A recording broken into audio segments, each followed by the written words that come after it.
Hey guys, this is Juan from Team Sketch React. Today I'm going to talk about the things that you need to install after you are done with your Marcode project and you want to send this to Xcode or Android Studio. And this part is where I guess most designers feel a bit insecure about, but actually it's super easy.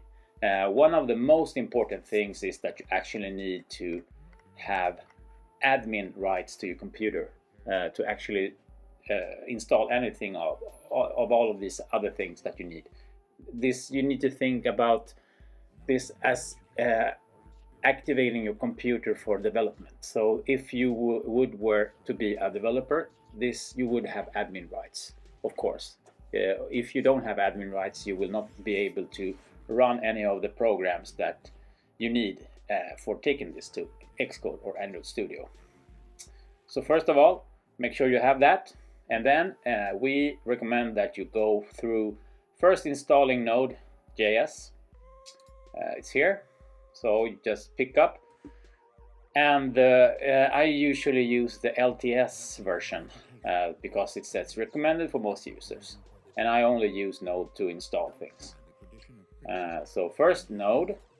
After that you need to install Cocoa Pods if you are going to use this for Xcode.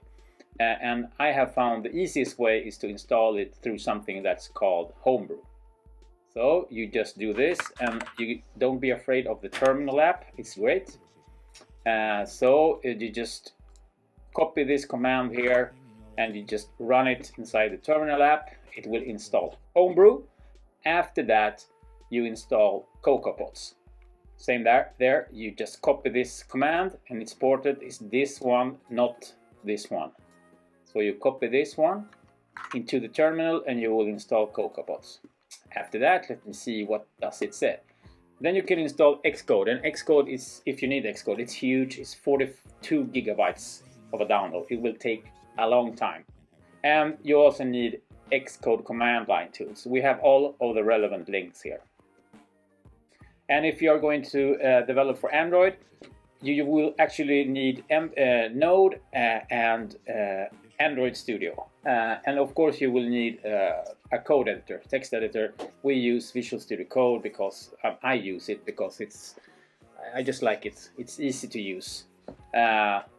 So as you can see, these are one-time installs, and it's actually very straightforward.